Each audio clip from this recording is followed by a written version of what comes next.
What up, player? It's your boy, Ben Shapiro. I hate the vocal minority with Nick and Steve. These boys just make too much sense for me. They spit all these facts and make it hard for a tiny idiot like me to do my job. I can't spew all the propaganda I'm used to spewing. Drives me nuts. I'd spank them, but I'm not going to thank them. I'll answer one question from the comments. Jberry2749 asked how long it takes me to go through a normal-sized bar of soap. Well, I lather this tiny body up real good, but I'm so small that it still takes about 6 months. Advantage me. Enjoy the show. No, thank you, Ben Shapiro. Welcome to The Vocal Minority with Nick and Steve. Back at it for yet another podcast. Yeah, we're here again. And we do have an interesting mix of people that love us and hate us that follow this show. So thanks, Ben. Yeah, doesn't it seem like it? I mean, it's just really crazy that he would come on and even say our name at all, really. Yeah, no, it's very big of him. I mean, it's very little of him. So. Yes. I don't know. Whoever wrote that joke about it taking 6 months for him to go through a bar of soap, I thought it was very funny. I don't know if he came up with that with himself, but I told it to my wife, and she was like, what? I was like, I may have been stoned. I'm not exactly sure. I was going to say, whoever thought of that had a brilliant mind. Yeah. Find us on the internet. We have a website. It's called thevocalminority.net, but all the real fun is going on the interwebs, the social medias, TikTok and YouTube. A lot of fun there, lots of videos. We're on Threads, Instagram, Twitter, X, Reddit, blah, blah, blah, blah, blah. But TikTok and YouTube, go blow those pages up for us. Did you know we have a comment line? 844-48-VOCAL. You use your telephone as a microphone. You can comment to the show or say whatever you want, really. We'll be listening and we'll be playing back on the podcast. Indeed. Unlike every social media site I've learned of late, we don't censor around here, so you can call that comment line, say whatever you want. We'll let it fly. We won't block you. We won't bleep it. We'll just let it go. So have at it. You're the vocal minority, and you're in the right spot today. We interrupt this broadcast to bring you this. We interrupt our program to bring you a special. Here is a news bulletin. We interrupt this program to bring you the humanity, all the things. A date which will live in infamy. The only thing we have to fear is fear itself. Need to know news. News you need to know. Yeah. Do I get my jingle? Steve Harness. There it is. Thank you. Okay, good. Yeah, we'll feed you a little bit. Thank you. All right. Yes, politics. The blue wave continues to swell out there. Kamala is now leading in multiple polls. But yeah, just always keep in mind, people, we don't vote for presidents nationally. You know, the national numbers don't actually mean much because it's not the popular vote. If that was the case, we would have had President Al Gore. There would never have been a President Trump. So we got to look at the swing states, but we're doing well there. It's not a blowout, but as we predicted a while ago, the middle is coalescing around Kamala. There's certainly a lot of excitement. We're seeing it on the interwebs, and that feels good to be part of. Yeah. Yeah, of course it does. But you hit the nail on the head, dude. They talked a lot about after we had 8 years of Obama, that liberals got lazy in the sense, or Democrats as a whole got lazy because we just had our guy. Everything was going so well. And when it came time to vote for Hillary or Trump, we got a little lazy. Everyone's got to still get out and vote. Yes. People ask me all the time, why do you vote in Seattle? If you're going to go vote for Kamala, why do you even vote? I was like, hey, if everybody thought that, we'd be in a world of fucking trouble, wouldn't we? Yes. There is some logic to that. I lived in California for years and years, and it's a deeply blue state as far as national stuff goes. There are red parts of California, and I actually lived in one. My congressman was a Republican. But yeah, there's a certain logic of, I live in a blue state, like a deeply blue state. So if I don't show up to vote, will it actually make a difference? No. But yes, if we all start to think that way, then it'll make a huge freaking difference. So yes, everyone go and vote, and the momentum is going our way. But nobody get cocky or complacent. We have got to keep this momentum going. We've got to, that national number I was talking about, we got to buffer that thing so that it does equal an electoral college victory at a minimum. But there's a potential for an actual electoral landslide coming, but only if we keep the momentum going and only if everyone shows up to vote, especially demographics that don't normally like the youth. We have to remember, this has obviously spurred a lot of energy into the Democratic Party, but it's also spurred a lot of worry and concern into the MAGA Party. Okay. And what that means is they're going out and they're finding different shit to do. They're not going to sit back and do just nothing. Whether it prevails or not is another story, but they are actively still ramping up working against us because they see all the energy. They see all the undecideds making their decision. That's something I point out in the comments section a lot. Like, this conservative idiot you just heard ranting, he's voting. So yes. We all need to vote too. We got to cancel his vote out and more. Quick side note, MAGA, you just called it, right? The MAGA party? Yeah. I said that to my dad yesterday, and he was like, MAGA? What is MAGA? And my dad's a politically involved guy. Like, he knows what MAGA. I was like, what do you mean? He's like, are you talking about MAGA? I'm like, MAGA? Like, what? I've heard people call it both, I suppose. And I said that. I'm like, I guess I hear people say MAGA, too. It's not a real word, though. I don't know if there is a correct pronunciation, but MAGA, MAGA, potato. So conservative idiots, Trumpers out there, that's who we got to, cancel their votes. I love the doctor, though, that like he's like, MAGA? What is this MAGA you speak of? Like, you know what I'm saying. Right? I was speaking French all of a sudden. Right. So, anyways. So, there's a lot of reasons to be excited about Kamala. And being a woman and a minority are perfectly fine things to be excited about. It gives people different perspectives on life. And I hear a lot about, why are you liberals voting for her? And she's got, a long list of general liberal democratic principles. But getting a little more specific, one, we've talked about before in the show, she is talking about taking medical debt off of your credit score, which would be huge for so many Americans, especially working class Americans. Yes, Democrats and Republicans, like, this benefits everyone, just as the educational debt. It benefited everyone, but you guys still are loud over there with that. So right. And medical debt is so common in our country, where you can get sick and you can go bankrupt. And I've heard a lot of people that work in finance where they say, like, hey, listen, we run your credit report. If we see medical debt, we kind of disregard it. And that may or may not be true, but it still affects your credit score. That number is what determines, interest rates and loan approvals, renting an apartment or a house. I mean, this has real implications to just regular working class Americans. So it's a brilliant thing to get behind. 100%. Not only does it describe, go into, like you said, this also takes away high interest rates because, now you have bad credit. You're spending more money. You're getting poorer and poorer. Like, this benefits so many people. And then can you even get credit? I know people who can't even get credit right now. Yeah, credit score is a big deal. So that's a great thing to be behind. Revolving stance on marijuana, I'm all for that too. She brought up another thing recently, though, that will directly affect the working class in this country, and it's triggered a MAGA backlash out there that I find humorous and I'd like to address. So, wow, what is it? Yeah, so recently, Vice President Kamala Harris promised to eliminate taxes on tips that are paid to restaurant and other service industry employees, and this is echoing a pledge that her opponent, Republican Donald Trump, has made. A quote here from Trump. He says, this was a Trump idea. This was a Trump idea because he always speaks in the third person or whatever. Yeah. So this was a Trump idea. She has no idea. She can only steal from me.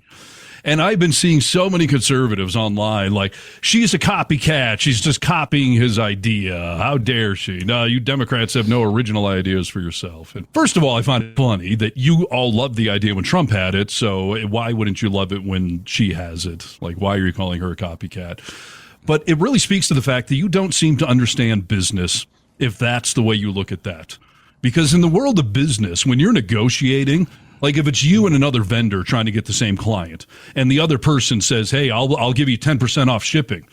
And the client's like, oh boy, I like Steve's company better, but Nick's company's giving me 10% off labor. It makes total sense for me to go, hey, I'll give you 10% off labor too. I'll wash it. We'll take it off the table. Now we're back to even, but you said you liked me a little bit better.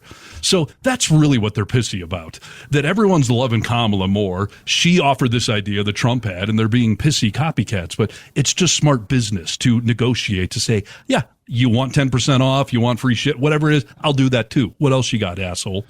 Yeah, and what's wrong, right? Like you said, you liked it before, you don't like it now because it's coming from somewhere else. Like, you just like the action of it. Like, what's wrong with that? Oh, he's got a good idea? I'll use that too. Like, what's wrong with that, dude? It's just reactionary stuff from them. They just want to be upset about everything. And so, yes, even if Kamala echoes Trump, even somehow that is now not a worthy idea. I used to joke for years that if Obama cured cancer, Fox News would run a headline saying Obama puts cancer doctors out of work. Right, right. Yeah, it just can't be good. Right. No good deed goes unpunished. So yeah. And I do wonder, you and I have discussed before, like, well, if Trump did win, like, is there any part of it we'd be okay with? Would it be that bad? And the answer is probably it would be that bad. But I wonder, are the MAGA types, are they sitting back on any level, do you think, and saying, all right, obviously we want Trump to win, but if this Kamala woman wins, how bad will it be for us? No. No, dude, of course not. I mean, maybe there are some closer to middle Republicans that may have said that, but there's no part of the MAGA crowd that said that. Right. I guarantee it. Yeah. All I've heard from the people of MAGA I know in my life when I've been like, well, right after Biden stood down, I was like, what do you think, Kamala? I mean, that's pretty good, right? And all I heard was like, nah, are you effing kidding me? Like, oh, how she got to the top, all that stuff. She's a DEI hire. I'm like, oh, you guys are pathetic, dude. Yeah. There's been a couple of great clips of like Fox News hosts bringing someone on and being like, these Democrats are going to destroy America. They want, to protect abortion, and they're for legalizing marijuana, and they're for gay marriage, and they want to give free lunches to school kids. And yeah. All of us libs are sitting back on, yep, check. Like, that sounds awesome to me. You're complimenting our candidate. I heard Walt say at one point, like, a guy who got free school lunches for everyone, like, what a monster. What a monster he must be.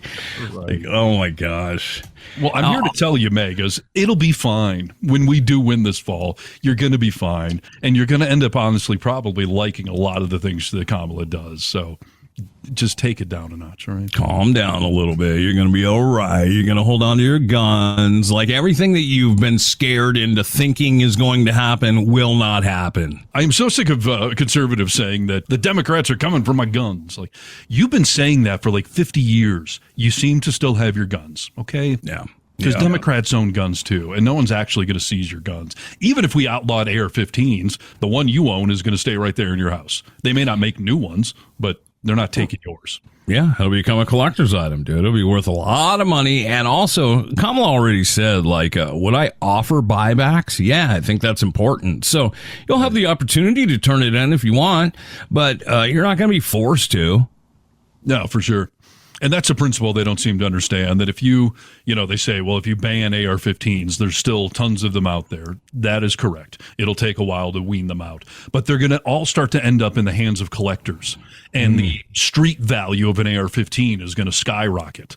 So some just dumbass who wants to shoot up a mall or rob a bank or something, they're not going to spend it now. What is it, a $2,000 or something for an AR-15? It's going to be $10,000 or more. Like, yeah, it just becomes prohibitive for any average criminal. And the gun lovers, you're the ones that are going to have them all. So I don't even know what you're upset about. Yeah, just relax, dude. Like Steve said, take this teat of breast milk and relax. Wind down a little bit. Right. Legal marijuana is probably coming your way, so chill the hell out already. Yeah, don't act like you don't like that, dude. Of course you like that. Come on. This is the only news you need to know. After all, this is Need to Know News. News you need to know. Need to know. Yeah, oh, sorry. We need to know all kinds of news. Here's the way I come into this news program for at least the last month or so. I think I'm going to try and do no Donald Trump stories this week, okay? Because I know, I'm giving all my time to you. And I make a really good effort, but then he just says something dumber, does something more stupid that I think people need to know about. So, isn't that amazing that, he keeps outdumbing himself somehow? And Nick and I both kind of try every now and again. I'm like, I don't want to talk all politics today, but it's impossible to avoid. And it's also, at this point, Nick, I feel like it's like Bruce Springsteen live, not playing Born to Run or Born in the USA or something. Like, we got to give the people what they want. They want their politics. So They're asking for it. So I've got a couple of stories. I want to let you pick from something awesome or something disgusting. What would you like? Pick your pleasure. Mm-hmm. I mean, in life in general, I lead towards the awesome, of course. But let's do disgusting. I think that's more our speed. Okay, we can see how this goes. Does the name Miriam Adelson mean anything to you? Is that Sheldon Adelson's wife?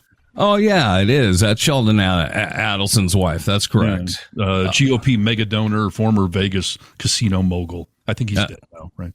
Yeah, what a great thing. Yeah, I'm glad you knew all of that. Thank you for adding it to the program. Miriam Adelson donated nearly $100 to the re-elect Trump campaign, in fact.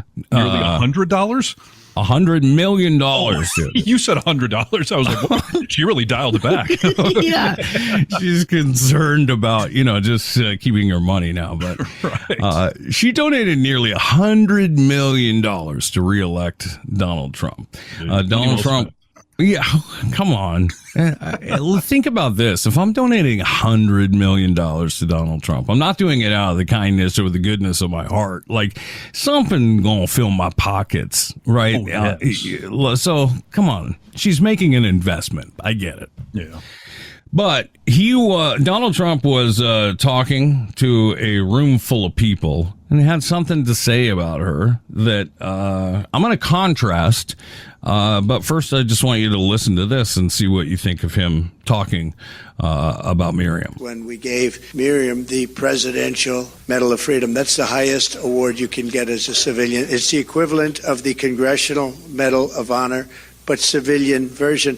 It's actually much better because everyone gets the Congressional Medal of Honor. That's soldiers. They're either in very bad shape because they've been hit so many times by bullets, or they're dead. She gets it, and she's a healthy, beautiful woman. It's right.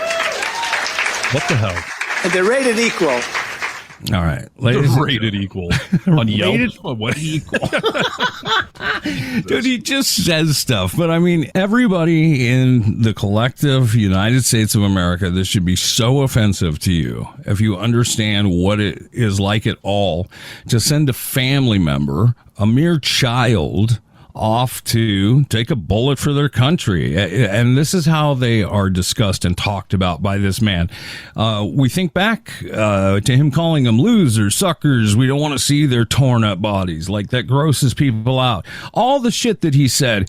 And you realize, oh yeah, he does talk like that. He can't weasel his way out of all of that. A lot of those comments were reported by other people, some very credible, like General Milley. And Trump's denied a lot of them. But that little clip right there speaks to exactly what you were just saying, that in his mind, these veterans, they're all beat up and they've been shot. It's not like this beautiful woman over here. Like, that just shows his vanity, his narcissism, and how much he truly does look down his nose at people that serve and that may come home beat up or missing a limb or something, which is probably part of why they deserve that medal. They probably did something to get beat up. So he always says, what was in it for them? What was in it for them?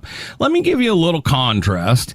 I'll go just real quickly. I want you to listen to who's been given one of the Presidential Medal of Freedom awards, okay?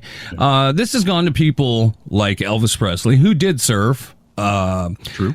Babe Ruth, Justice Scalia, who is a right-wing shitbag of the Supreme Court, Mariano Rivera, baseball player, Tiger Woods, Rush Limbaugh.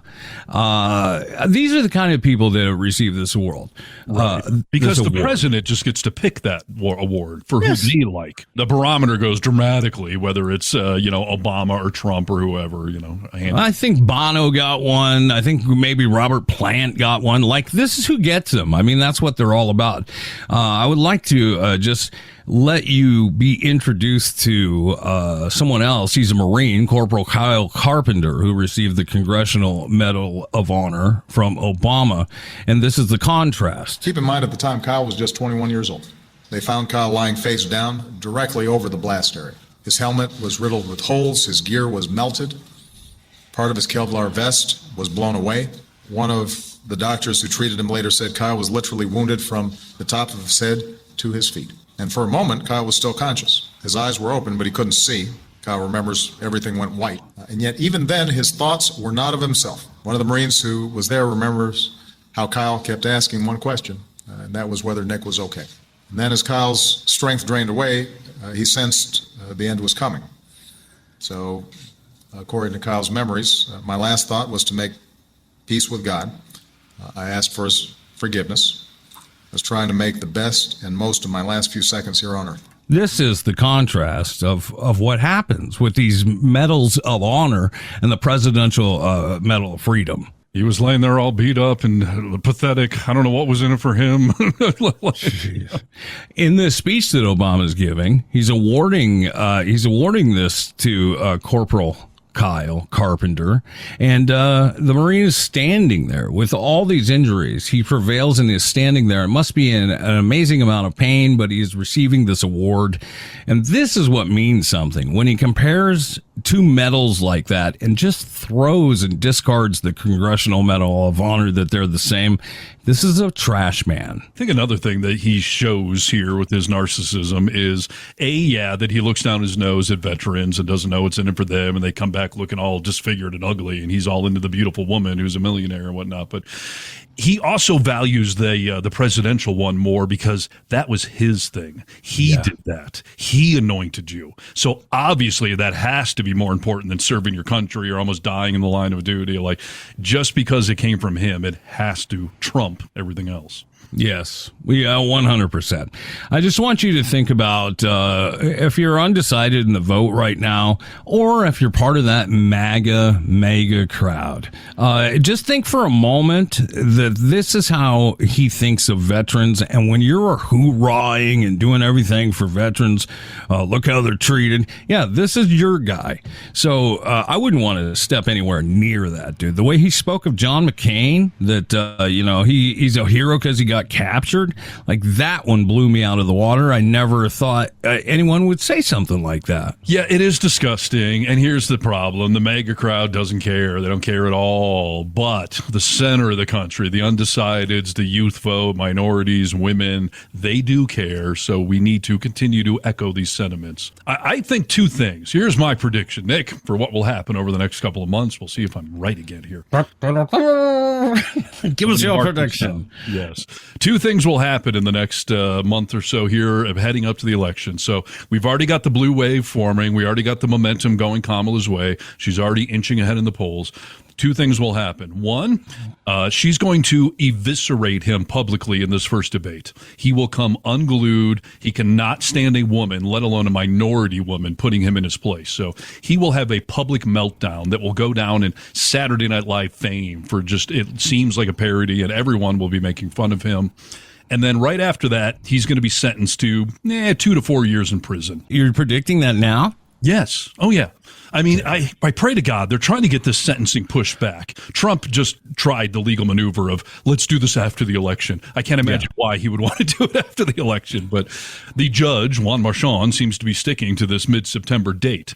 And Michael Cohen got 3 years, Max is 4 years. So if your cohort got 3 years, you should get the max of 4 years, but I'll play it safe. He's going to get 2 to 4 years in prison, and he will be embarrassed in the debate. So the momentum, being embarrassed in the debate, being sentenced to several years in prison, all of this is going to affect the center of the country, and they're going to just see the absurdity of this, that they already weren't a fan of him. He just embarrassed the crap out of himself in this debate. Now he's going to prison for a couple of years. I'm going to vote for a guy that's going to be maybe in jail. Like, it will tip the scale the correct way. Doesn't mean we should get cocky and not vote, but it will tip the scale even further. So we get certified on it, right? That's a fact. Oh, wow. I don't know that it's a fact, dude, but it is a prediction, and I would tend to agree with you. You're usually right, dude. Well, stand back. I mean, I can't wait for this debate. I love that Trump to weasel out of it, and he couldn't take being called a chicken. He's like Marty McFly in Back to the Future. He just can't take somebody saying that he's a chicken. So he doesn't. He is a total Biff, dude. I never thought about that. He is Biff. Well, he's Marty. Marty didn't like being called chicken. We were the Biffs telling him he was a chicken. Yeah, you're right. Donald Trump is more of a look-alike to Biff, though. We can agree on that. Yeah, but he's got that ego thing where he, like Marty, he just can't back down from someone saying he's a chicken. So he has agreed. He's agreed to, I think, 2 debates. I predict one will only happen because he will be eviscerated and embarrassed in the first one. He won't show up to the second one. He'll blame it on the media and say, like, nah, you saw what they did to me. I'm not going back. Like, I don't even know if he'll show up for the first one, dude. I really don't know if he's going to just pull out. Who knows? I guess we'll have to wait and see. But he'll show up to the first one. Again, it's ego. He's got to be there. And he'll think that he's going to win it. He thinks he's going to destroy her, but he will not. This little interview he did with the black journalists, I mean, that is a little microcosm of how he responds to a minority woman pushing back on him. And she pushed back gently, the reporter. Kamala is going to go full prosecutor on him, and he is going to freak out. Yes. I think you're 100% right when it comes to Kamala, just making him look the way he should look. Yes. But we'll have to see if he shows up. I heard him on one interview saying, like, they said, why wouldn't you do a debate? And he said, because everybody knows what I'm about. Like everyone knows what I'm about. So did they not know what you were about when you agreed to the debates with Biden a couple of months ago? Like, that's such a thin premise. He keeps telling everybody, I already wiped the floor with Biden. I'm just like, no, come on. Yeah, I wouldn't brag about that, dude. Yeah, you didn't wipe the floor. Biden just came unglued. I mean, as we said after that debate, it's not that Trump won that debate. It's that Biden just, scarily came unglued and lost it in a scary, epic fashion. Trump didn't win anything. No. So, yeah, we'll keep an eye on your predictions. I'm hoping you're 100% right. So there you go. This is Need to Know News. News you need to know. Hello, Americans. This is Paul Harvey. Stand by for news. Okay.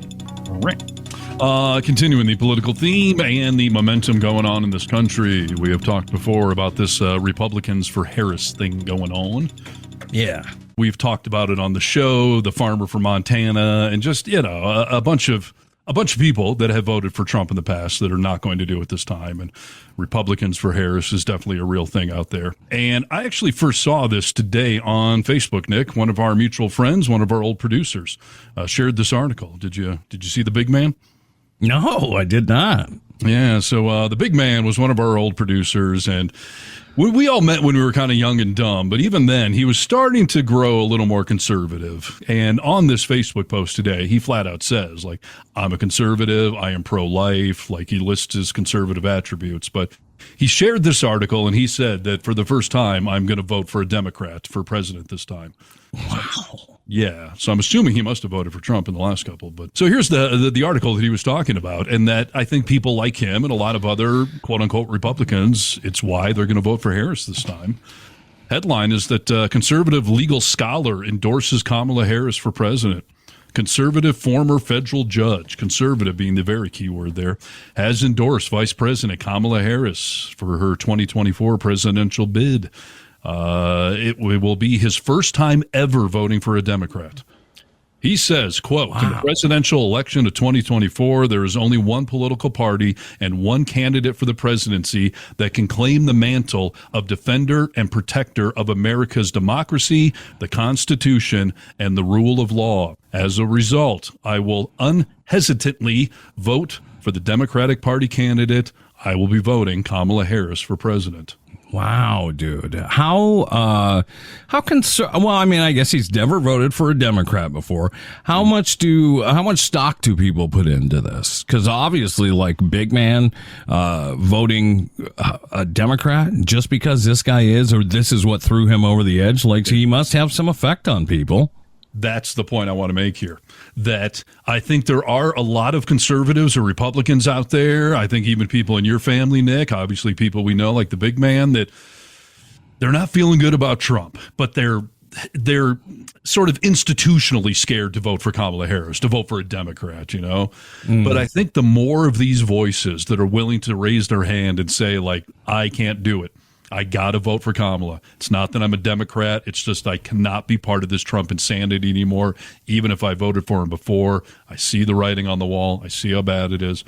And I really want people to share this sorts of stuff on Facebook.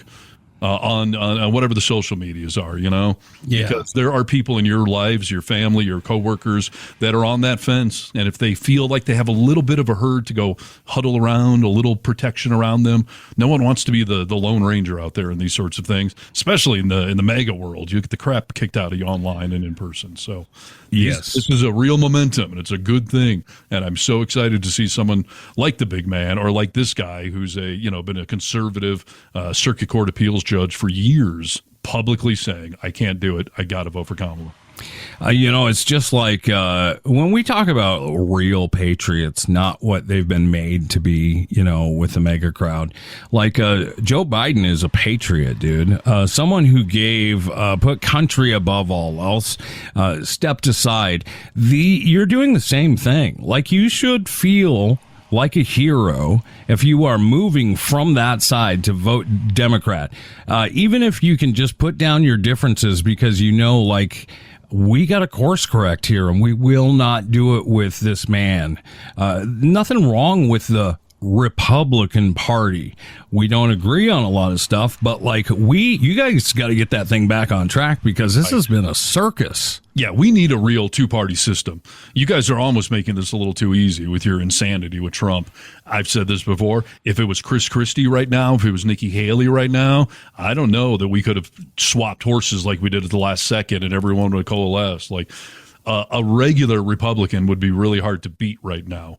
But that's not what you fools put up. You put up the most beatable, toxic candidate out there, somebody who literally just lost the last election, and yet you're going to put him out there again, and it's going to rinse and repeat. So, please do share articles like this. Anything we can do to help tip the scale a little bit is a good thing. The other fun thing I've been doing online, Nick, if you're just talking to a wall, if there's no way to convince anyone, I keep telling conservatives that don't forget we have moved the election to Wednesday, November 6th. So make sure you show up Wednesday, November 6th, MAGA. That's when we move the election to. Okay. Don't miss it. You don't want to miss that. I saw a guy go into Home Depot, and he was a MAGA guy, and he was walking around asking people who they were voting for. And he, granted this was a video, but I tend to believe it because he was a MAGA guy. And I thought, oh, you just thought you would walk into Home Depot and most of the people would be conservative voters or Donald Trump voters. The first 5 or 6 people he walked up to were like, Kamala, F that guy. Screw Trump. I'm voting for Kamala. So there's a lot of that. I don't remember who he was. I think he was a politician in Michigan. And, I'm from Michigan originally. And in 2016, Michael Moore predicted that Trump would win when all of us thought that he would lose. And Michael Moore is a Michigan guy. And he was basing it on the yard sign metric that he said, when I drive around rural Michigan, there are Trump signs everywhere. And that scared Michael Moore back then. And he thought, there's something going on in this country that you all are not seeing. Yeah. I saw some Michigan guy the other day post this thing that he drove 2 hours through central Michigan, through the heart of Trump land. And he said the last 2 elections, Trump sign, Trump sign, Trump sign, just everywhere was Trump signs. He said this time on a 2-hour car ride, I saw 2 Trump signs throughout all of rural Michigan. Wow. That is incredible, dude. That really says a lot. There's that going on against Trump, and we've got this momentum. I think there's some undercounted votes going on in the polling for Kamala because the youth and stuff are not getting polled correctly. So, I think we got the right thing. Yeah. And also, by the way, I love it when conservatives say that the election is rigged or we're setting it up to rig already. These fake polls are already rigging the election. Right. You know what, idiots? Fine. We're rigging the election. Don't show up to vote. Why would you show up to vote if we're rigging it? Yeah, and if we're rigging it, why wouldn't we rig it to just win by 99%? Right. Yes. Like true dictatorships do.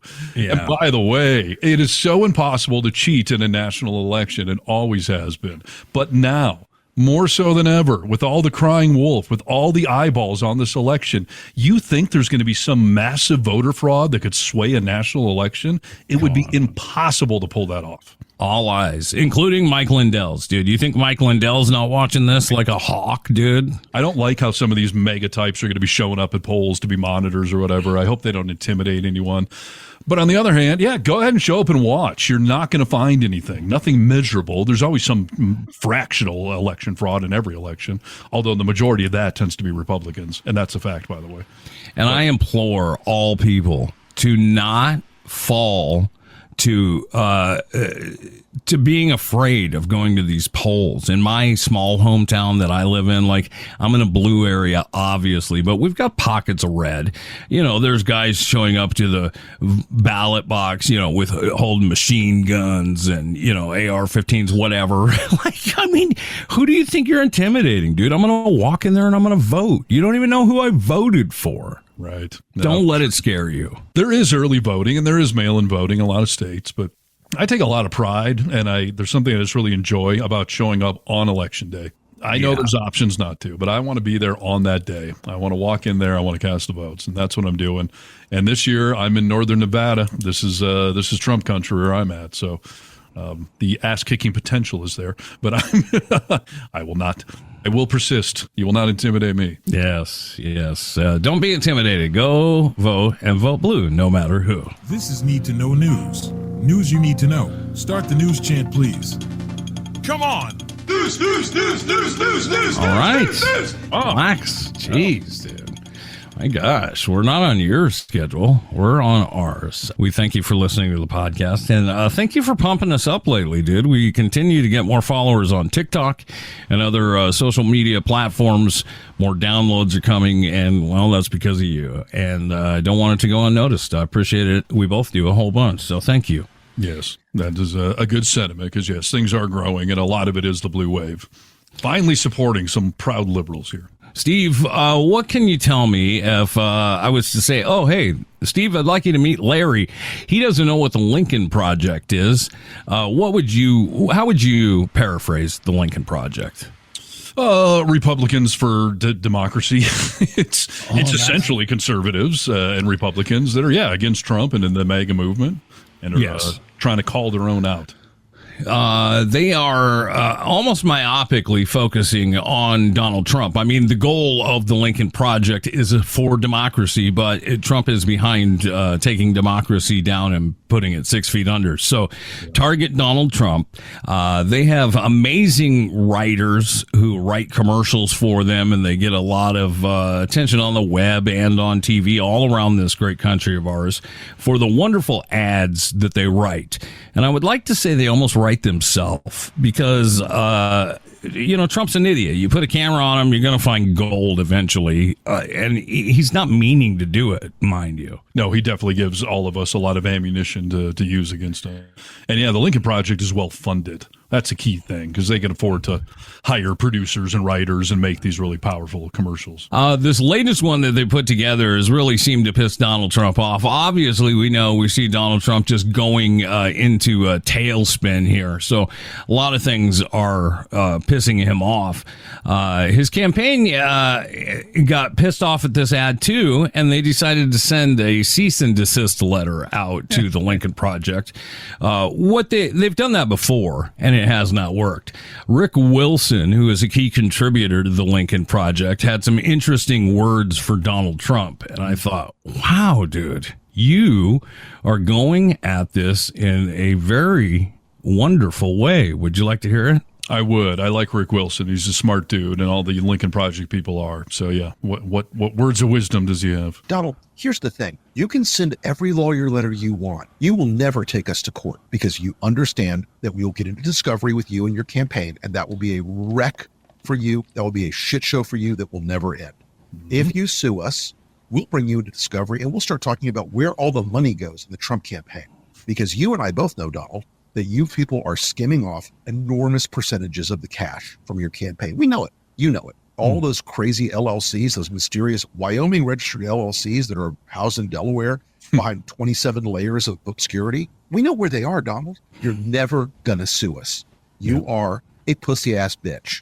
You will never sue us. If you try, it will be fantastic, because America will know what's underneath the rotten, stinking, filthy hood of your campaign.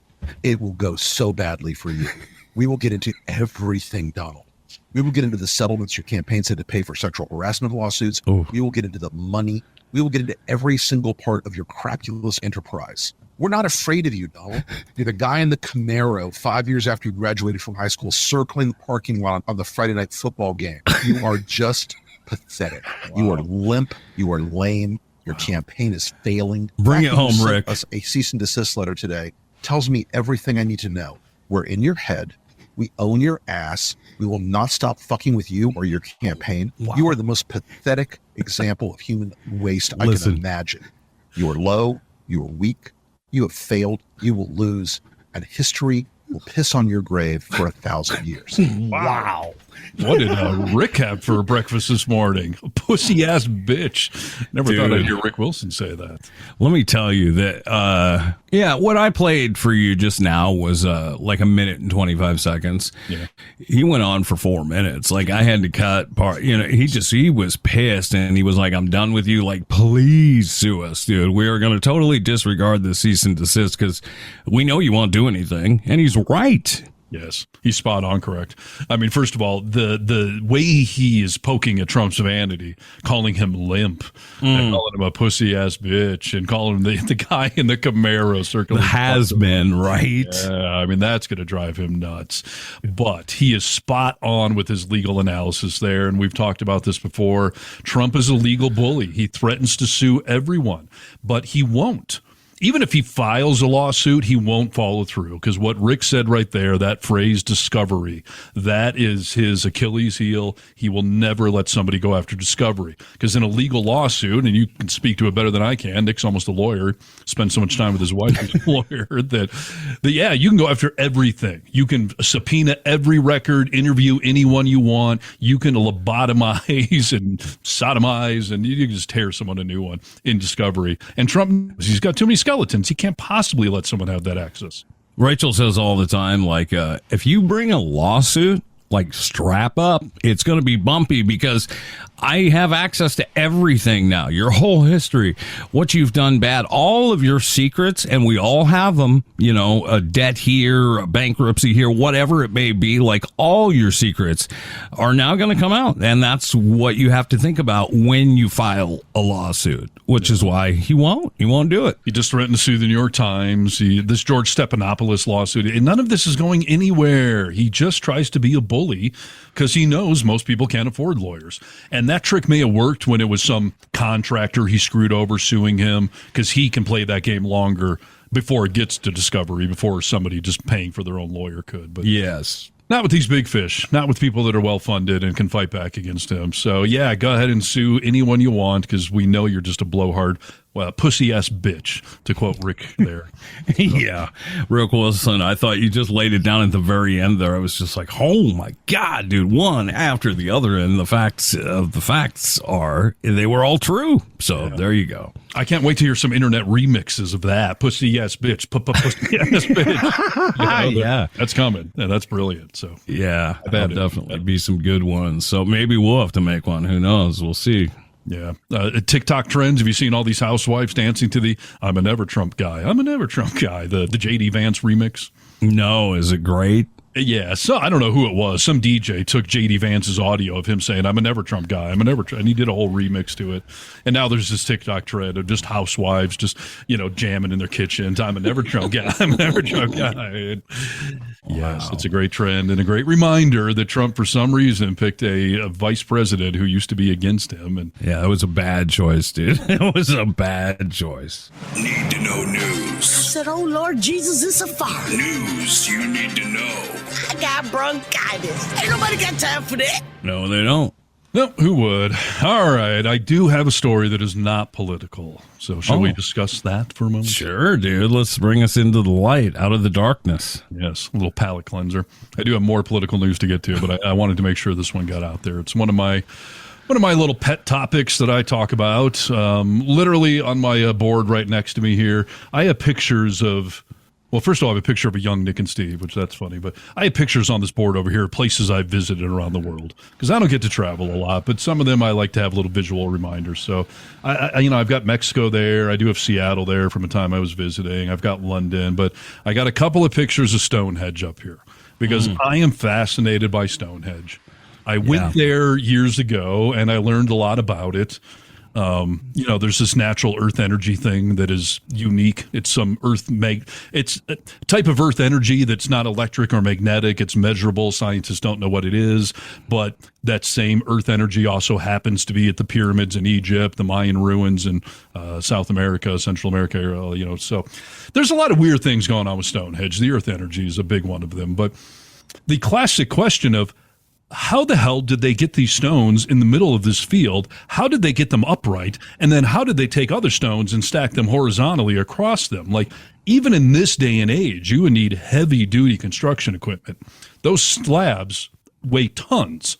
That's not you're so fat you weigh a ton. They literally weigh multiple tons. You've never seen a truckload of clowns lift a Volkswagen, dude? Come on. Yeah. So, yeah, people are always studying Stonehenge. Scientists have looked at it for years. We do know it's somehow tied to the equinox. It can measure the rotation of the sun. How did they even know to track that? They built this monument that somehow tracks it. Like I've talked about before with the pyramids and the Mayan ruins and stuff, it was way outside of the technology of that time. Way outside the technology, but not only just the motivation. This happened thousands of years ago when your main goal every day was to not be killed by a lion or a bear or something. Yet somehow these remote groups of people decided to build shit that was out of their scope. I think you put too much credence into, these people had to just focus on surviving. Like, they had that down, dude. They knew how not to get eaten by bears and stuff like that. Like, they wanted to do some shit, dude. I mean, it was boring. Listen, even if there were some of the hunter guys and the women keeping the camp together and some philosophers or scientists that just got to sit around all day and ponder the universe, how the hell did they convince everyone else? Hey, guys, I got this idea, okay? These slabs, they weigh about 6 tons each. We're going to go get some. We're going to pull them down. We're going to put them upright. And then, Larry, you and Bob, you're going to put the ones that, how would they convince people? What would be their motivation? How would they have the technology? I think the speak was much more motivational. Like, we will move into history. You'll be a part of, I don't think you're giving it enough steam, dude. Someday podcast hosts will talk about this and wonder how the hell we pulled it off. This will be so funny, everyone. Yeah. All right. So anyway, scientists continue to study Stonehenge, and they've come up with a new discovery. Stonehenge is a series of rocks. There's some around the exterior, the most famous ones that I was just describing, but there's also altar stones in the middle of this thing. But Stonehenge's central rock came from Scotland, a new study finds, raising the obvious question, how the fuck did they get it there? Yeah, dude. That's pretty crazy. The ancient monument's altar stone, a sandstone rock at its center, likely originated in what is now Scotland, according to a study published Wednesday in the Journal of Nature. That means that they hauled somehow a 6-ton rock 450 miles away. If, let's just say, like you said, they're just all hanging out there in Stonehenge and they want to build this thing, why would they say, hey, one of the stones, I need one of you guys to go 500 fucking miles away from here to as far away, because if you haven't seen a map recently, like England and Scotland, they are attached, and Scotland's north and England's south. Like, they went to the far edge of Scotland, got a 6-ton slab of granite, and somehow hauled it all the way back down south, all the way out into this field that's in the middle of nowhere. There's no river or something right by it. There's no ocean right by it. No, I know how they did it. I mean, they put logs under and they just rolled it. Like, all they had was time, Right. How many generations would that take to roll a 6-ton slab that far? So researchers examined 3 ways that the altar stone could have traveled from Scotland 500 miles away down to Stonehenge. The first is that was carried by a glacier. See, that makes sense to me. I mean, just right off the bat, I'm sure you'll prove me wrong, but that makes sense. Well, the study's authors don't think that that's the right explanation. They don't get into the details of why, but they're saying that we probably didn't have a glacier at that time in that era moving things around, but okay, technically possible. Researchers don't think that's the one. The second is that humans moved it overland, probably with logs. But the team suspects that the forested terrain, the mountainous terrain, that would make that pretty inconceivable. What about a tornado, dude? Oh, like Sharknado? Yeah. A 6-ton slab NATO? a series of tornadoes, like over the course of, a few years. A couple miles here and there. It just kept, stumbling down to... Right. Maybe. So the third option, which they think is the most likely, but I have my own doubts here, is that the stone was somehow transported by boat. There is evidence of maritime shipping around that period when present-day England had a different shoreline.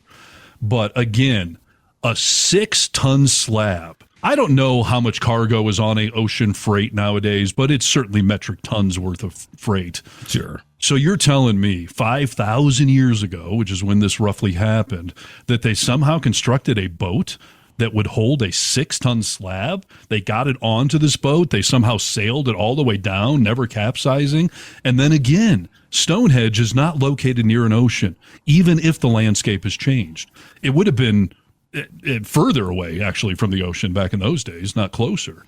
So how would they have gotten it from the ocean all the way out there, gotten these things upright, put it, and why? Why would they think about Noah's Ark, dude? I mean, this is a boat that had all the animals on it. That had to be heavy as shit. It's right. Probably this is how it was done, dude. Yeah, that's a good point you make there, Nick. How would you theoretically fit 2 of every animal on a boat? That almost seems like some sort of fairy tale thing. Right, dude, and that happened, so. Yeah, exactly.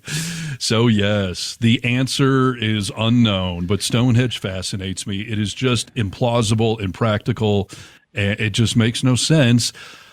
Unless fucking aliens were involved. That's the only thing that makes sense, that would have motivated an ancient species, that would have given them the thought, the technology, that could have moved these slabs, that could have told them why they want that one for some reason. There must have been some mineral about it. Some, they can see Stonehenge from the sky. Is it a tracking site? Did they need to track the equinox? Like, why? Something motivated them. And my kids laugh at me when I say this, but it is more scientifically practical to think that an advanced species would have motivated this than just ancient people. Like, hey, what are we going to do today? Let's haul a 6-ton slab from 500 miles away and build some weird pyramid thing out of it. I don't understand why you're so down on your own ancient species, dude. I mean, these people, who knows what they could have done that we don't know about? The only other explanation that would make sense is that 5,000 years ago, human species was not primitive. We were super advanced. And then when this asteroid killed the dinosaurs, we restarted the clock and we've all started over and now we're primitive. That would actually make some amount of sense. I would accept that. All right. But I can't accept that just ancient masses decided to build pyramids and Stonehenge and the Mayan ruins. It makes no freaking sense whatsoever. And just from a practical standpoint, again, like a 6-ton slab from 500 miles away.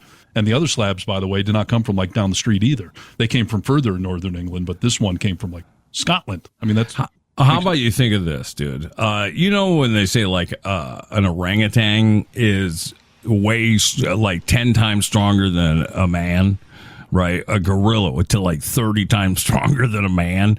Like, sure. What? Maybe that's what it was. Planet of the Apes. Maybe this was done by animals. That's what you're coming up with. It's possible. I mean, they have the strength. This is Need to Know News. News you need to know. Start the news chant, please. Come on. News, news, news, news, news, news, news, news. I don't know. Those guys are really on my back today. Yeah. Let's talk a little bit about Taylor Swift, the eighth wonder of the world, Steve Harness. She has Swifties all around the world and proves to be one of the most successful singer-songwriters in the history of man, right? And we don't want to upset the Swifties. Please don't come after us. I don't care if Mega comes after us, but don't unleash the Swifties on us. Don't unleash the Swifties. That's what we've been saying. And as Steve talked about on this program a little while ago, this was 6 months ago, Taylor Swift had a breakdown moment. This was after the 2016 election where she was talking to her parents like saying, I want to officially come out and make a statement against Trump. I don't believe in what he's doing to the LGBTQ plus community for a number of reasons. She told her parents, like, I want to speak out against him. Her dad was like, don't do it. You want to make your audience half as big in one fell swoop, then go ahead. Yeah. It is dangerous when you're running a business or something. We've talked about this to speak politics because you are going to alienate people. But she went through a metamorphosis, correct? She did, and she ended up endorsing Biden because you know what else is dangerous? Losing our democracy and saying goodbye to everything what we have now in our country that you love and appreciate. So Taylor Swift stepped up, made a good decision. Well, this past weekend, Donald Trump on True Social released, he made a post. I guess you call it a truth. I have a hard time calling it that. So it's a post. But these were AI generated images of young women wearing T-shirts that says, they're Swifties for Trump, right? Swifties for Trump. That's what it said. I mean, we were talking about Republicans for Harris, and all the Republicans are freaking out that some of theirs have gone the other way. So, yeah, somebody decided to make fake Taylor Swift pictures, as if the Taylor Swifties would all go after Republicans. But, yeah, they put it out there. Are there some? I'm sure there's some Republican Swifties, but this is not a thing. And he also posted a picture of Taylor Swift herself in an Uncle Sam outfit and saying, like, Taylor's going to vote for Trump, or Taylor says vote for Trump. Yeah, I think he said something like, I accept your endorsement. I accept your endorsement is what he said.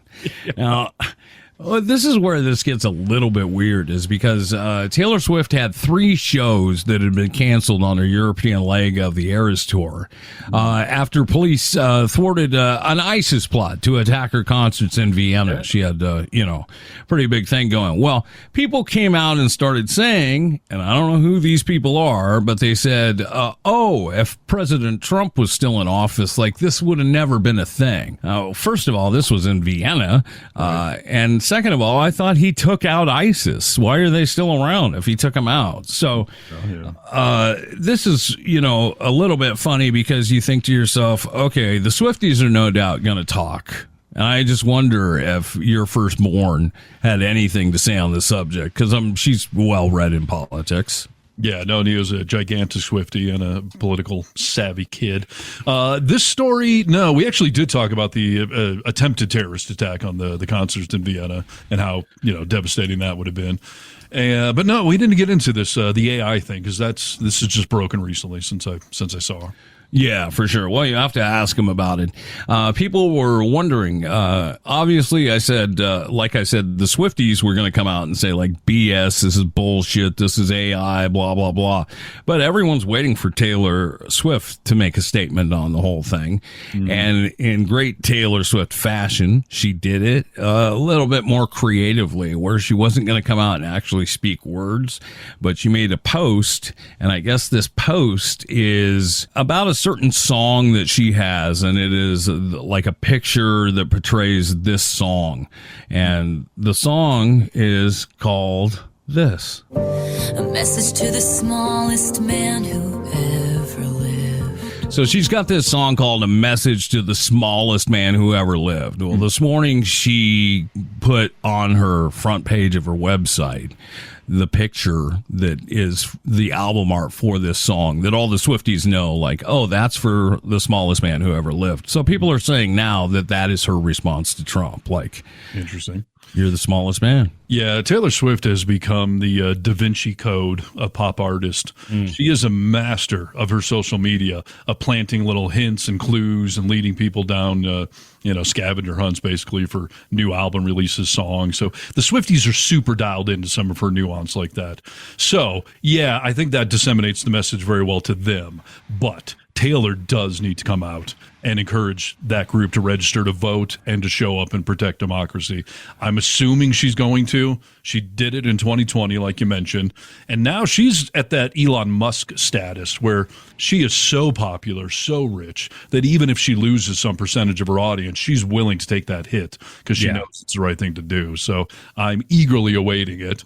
Republicans have been freaking out since the Super Bowl that she was going to do it. Remember that conspiracy? To win, and she hasn't done it yet. But I think she's waiting. I think she's timing it to be somewhat close to the election. So I think that is coming. But yeah, I just love, again, Trump's narcissism. Didn't bother fact-checking and doing anything. He just saw Swifties for Trump. This must be real. I accept it. You're right. Taylor Swift does need to stand up, and I'm sure she'll do it. Lady Gaga just put out a whole speech you can go watch on TikTok, and it's somebody else voiced it for her, and I don't know why. She did this speech live, and I guess it was so good of showing all the reasons why we should not be voting for Donald Trump, but more importantly, why the people that are voting for Trump, why you shouldn't be, and what the hypocrisy is that he carries. So some of these people with huge followings need to stand up. Yeah. As we've said before, we got the cool factor. We got George Clooney. We got Taylor Swift. You guys have freaking Chachi and Kid Rock, So yes, the pop culture world needs to do their part in this election as well. So stepping on up, Swifties. And by the way, I was on TikTok this morning. There's already fake Swifties for Trump videos where I saw some middle-aged housewife, I'm a Swiftie for Trump, and she's dancing around like bullshit. Name one Taylor Swift song, let alone 2 or 3 or whatever. Like they're just jumping on this fake propaganda thing, but it's not real. So everyone, with everything you see on the internet, if your first thought is, I've never seen this anywhere else before, this is amazing or this is terrible, like if that's your first thought, go fact check it. Yeah, it just only takes a minute. Well, thanks for listening to the podcast. Once again, The Vocal Minority with Nick and Steve. 2 great episodes each and every week. Indeed. We'll be here. Hey, everybody. It's Oprah. This has been a production of The Vocal Minority with Nick and Steve. New podcasts are released twice a week. Thanks for listening. You get a car, and you, champion, get all 180 pounds of Oprah lovin'. Get you a big bite of that.